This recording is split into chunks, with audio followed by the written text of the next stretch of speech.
É, obrigada pela sua resposta. Você sabe, Thalita, que assim, eu sou muito velha, né? Então, na minha época, as salas de aula, por exemplo, as salas de aula presencial, né, não tinha toda essa sofisticação e toda essa adaptação que hoje, na maioria das salas, tem. Então, quando eu comecei balé, eu comecei com 3 anos e meio de idade, era sala de taco, igual a sala da minha casa. Era aquele chão duro, igual a lá na minha casa. Entendeu? Uhum. Às vezes era lajota igual a cozinha da minha casa, ou o banheiro da minha casa. Então, eu não pensava que isso ia ser um problema, porque como eu tinha professores muito bravos, mas muito bravos, que davam.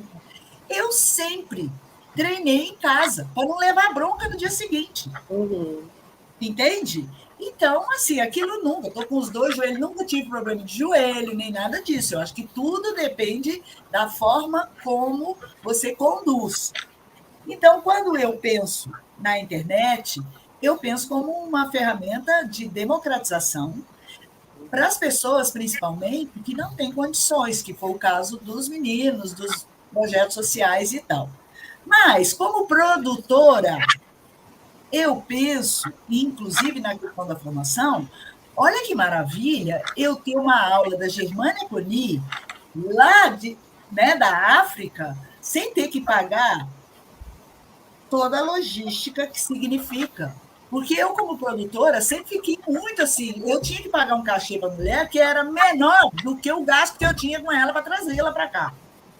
Uhum. Então, pensando em tudo que a internet pode nos oferecer, e depois de termos passado 2 anos trancados dentro de casa, então eu fico ainda pensando por que ainda tem resistência a essa forma de aprendizado, de fomento e de difusão da dança que a internet possibilita, entendeu? Mas ainda tem bastante. Agora me fala uma coisa, Sim. depois da pandemia, como é que anda o Mood? A, a pandemia foi uma grande escola, né, no sentido da tecnologia. Né? O Moodle ele já estava preparado, né, já tinha sua plataforma de aulas online, a gente já tinha a expertise de produção de conteúdos para redes sociais, né? Então, durante esse período, a gente foi verticalizando, né? Ou seja, se aprofundando mais ainda naquilo que sempre foi a nossa missão, né? E a gente foi muito solicitado nesse período, né? A gente foi solicitado para fazer eventos, a gente foi solicitado para auxiliar numa campanha, que foi o SOS Dança SP, a gente foi solicitado para muitas palestras, né? E aí a gente começou a virar uma referência no tema, né, de pensar a dança na internet. Inclusive começamos a fazer consultoria sobre isso. Então, eu estou falando enquanto negócio, né? Aí eu estou falando do Mood enquanto empresa, né? O Mood enquanto empresa, ele foi se estabelecendo, verticalizando aquilo que já era a sua missão inicial, e a gente foi criando outras possibilidades de existência, né, na área. Então, o Multi cresceu em número de seguidores, de visualizações, mas também de serviços, né? Então, eu passei a ser uma plataforma que também comecei a divulgar, então começou a ter publicidade dentro do Multi que a gente não tinha, a gente começou a ter eventos dentro do Multi que a gente não tinha, a gente começou a ter campanhas no Multi que a gente não tinha, a gente começou a auxiliar a área de maneiras diferentes e com frentes e desejos diferentes, né? Mas o que foi o mais surpreendente nessa época é que o nosso público principal e alvo sempre foi o profissional e o estudante da área. Tanto é que o nosso slogan principal é Portal Mude para quem faz a dança acontecer no Brasil, ou seja, dos fazedores mesmo, dos trabalhadores e trabalhadoras da área. Mas o Mude, principalmente no ano passado, né, ele começou a ser muito solicitado por pessoas que não eram da dança, né, de um público totalmente inesperado dentro do portal, que era o público de entusiasta, público de senhoras, né, principalmente pessoas da terceira idade. e que começaram a querer fazer aquelas aulas, a dançar igual aquelas pessoas, a usufruir daquilo como uma forma de saúde, né? E não como uma forma de profissionalização. Olha que interessante, né? Porque não foi um público que a gente investiu, mas foi um público que chegou e que chegou com muita força, né? Então, hoje, a nossa plataforma, ela é 60 mais, né? Então, antes a gente era 30, 40, nossa faixa. Hoje a nossa faixa é de 60 mais. Não à toa que a gente está fazendo o projeto também em Corpos Velhos, né? Eu acho que é um público que falar da terceira idade, né? Na geração anterior, é muito diferente de falar das pessoas que estão ficando velhas agora, né? A gente vê uma outra velhice, uma outra perspectiva e um engajamento, né, contra o etarismo, né? Então, a nossa plataforma tem bastante dessas mulheres mais velhas, 60 mais, que querem dançar e que não estão ali para saber sobre profissão. Mas a gente também tem um público muito engajado, que são os profissionais da área, dos estudantes da área, que entram lá por outras questões, que nem são as aulas online, mas entram lá para ver oportunidades, para ver o calendário do mês, para fazer publicidade, para ler as nossas matérias e críticas do ano, colunas do mês. Então, assim, o nosso público é muito amplo e diverso, né? A gente tem pessoas que entram só pela questão do acervo e da memória. O nosso acervo também é indicado em escolas públicas aqui do estado, então tem muito adolescente que entra porque o professor pediu para estudar ou para ver algum vídeo que está lá no Moodle. Então, o nosso público é bem amplo e hoje o Moodle consegue navegar e trazer conteúdos diferentes para públicos diferentes. A dança, ela é efêmera, né? Ela acontece no palco e o que acontecer no dia seguinte ou aconteceu no dia anterior foi outra coisa, né? Porque ela é a arte do momento, né? Assim como o teatro e etc. Eu acho até que o teatro está aproveitando melhor o advento da internet do que a dança. Ainda tem uma resistência. Por exemplo, a senhorita ficou 10 dias lá em Campinas, na Bienal de Dança do Sesc. Eu fiquei que nem doida aqui, catando para ver se eu achava alguma transmissão ao vivo, alguma gravação de espetáculo, e não achei nada. Porque, por exemplo, se eu tivesse visto alguma coisa da Bienal de Dança do Sesc, quem sabe eu ia me articular melhor para daqui 2 anos ir pessoalmente lá, estar presencialmente. Então, eu quero te fazer a última pergunta, queridona. Eu Quais só são? queria fazer um apontamento dessa sua fala, Beth, porque Fica à ela é muito vontade. boa, né? Assim, eu falo, eu nunca fui num estádio de futebol. Nunca. Nunca fui. E nem por isso eu deixei de curtir e achar que era necessária a transmissão da Copa, por exemplo. Vou trazer um evento de maior escala, né? Quem pode estar na Copa? Quem tem dinheiro para estar na Copa, né? Ao vivo, presencial. E assim, e ninguém fala que assistir pela TV tira a magia do que está acontecendo lá, né? Pelo contrário, a gente vivencia aquilo, né? Eu falo que os eventos de dança não pensam nisso, né? Pensa que, porque é presencial, então não precisa do online. Mas por que não? Não vai tirar a magia do evento. Pelo contrário, vai ampliar seu público, né? E hoje é barato fazer, né? Eu consigo fazer com o celular, né? Fazer uma transmissão ao vivo. Eu não preciso de grandes tecnologias, né? Eu não preciso de altas câmeras, eu não preciso de um cabeamento maravilhoso. Eu posso fazer com o computador e com o celular, né? Então, eu falo que a gente naturaliza o que acontece, por exemplo, nos grandes shows. Rock in Rio está sendo transmitido no Multishow. Quem não está lá vai, se tem possibilidade de assistir pelo Multishow, vai assistir. Agora, as meninas da ginástica olímpica, artística, né?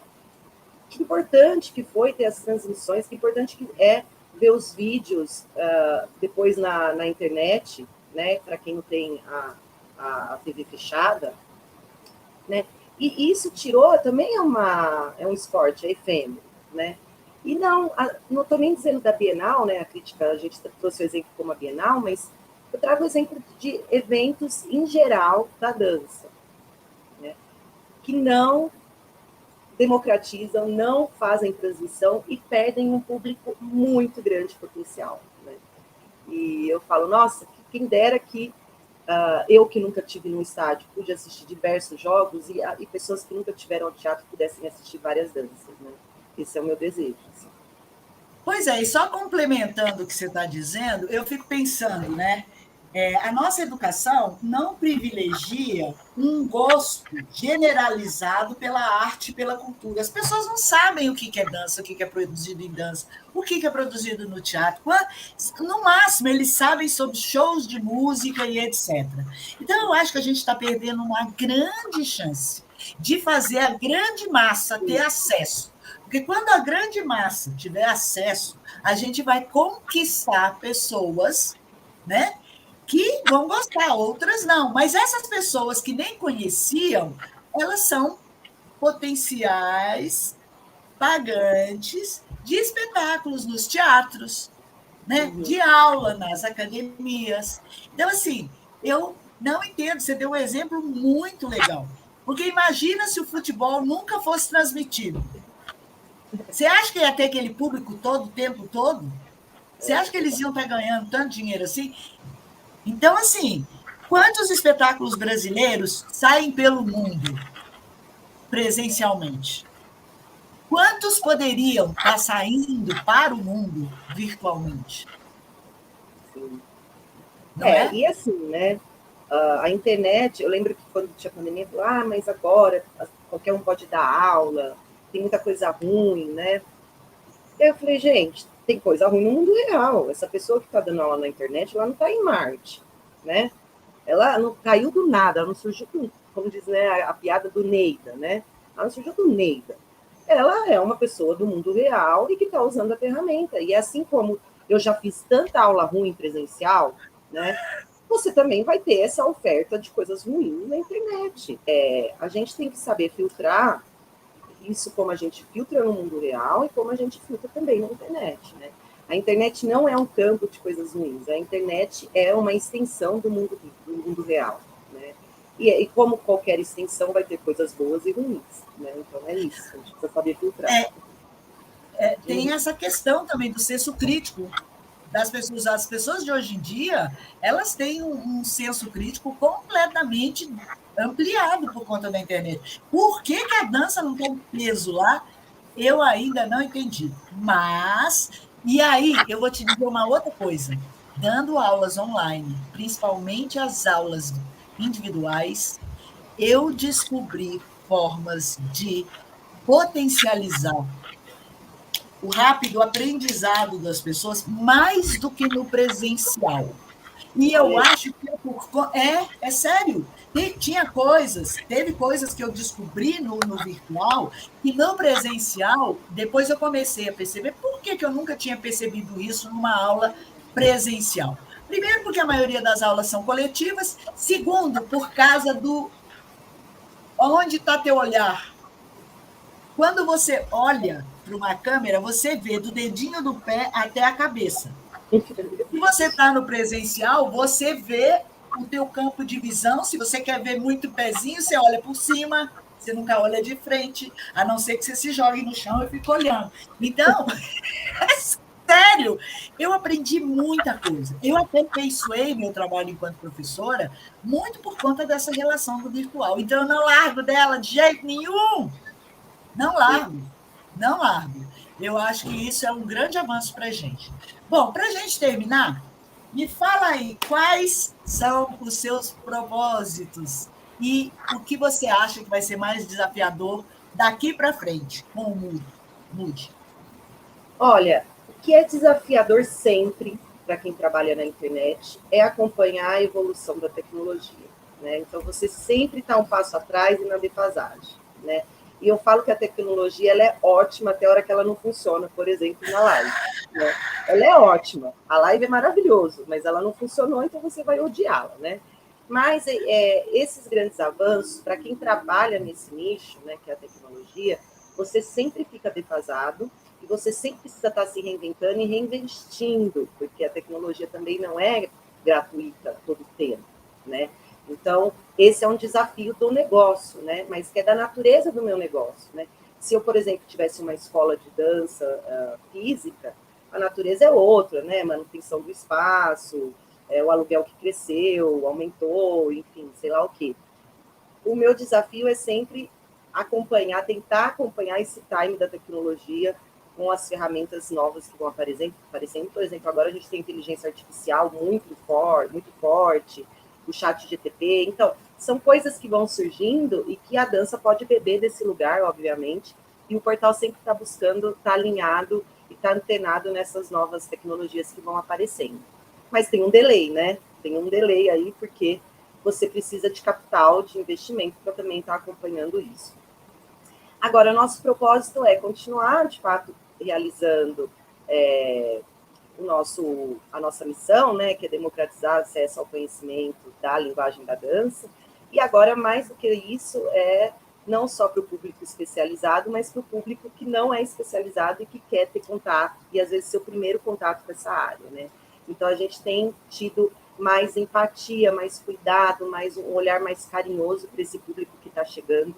Então, agradeço a esse público novo, porque está me fazendo aprender muito, e a equipe também.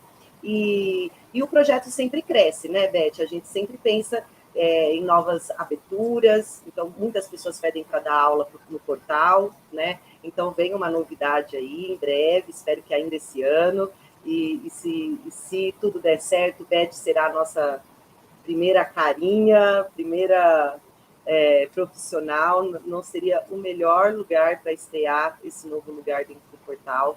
É uma demanda muito grande, a gente quer ser professor de portal, a gente quer estar junto, a gente quer participar. Então, gente, temos novidades logo, a gente está montando isso, e Beth é a primeira convidada já muito, né, já há algum tempinho, um mês aí que a gente tem se falado. Então, Beth, muitos corações.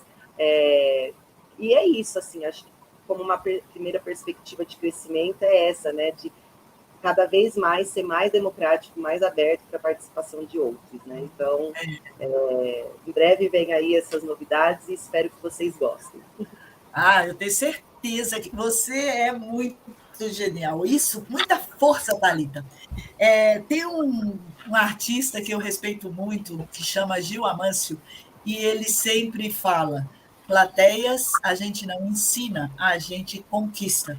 Então, eu desejo que os profissionais de dança percebam como conquistar novas plateias através da internet e que as próximas gerações de professores, bailarinos, né, diretores artísticos, coreógrafos e etc., estejam usufruindo dos benefícios que a internet pode gerar para a gente, aumentando a nossa participação política no mundo. Verdade. É muito sério isso.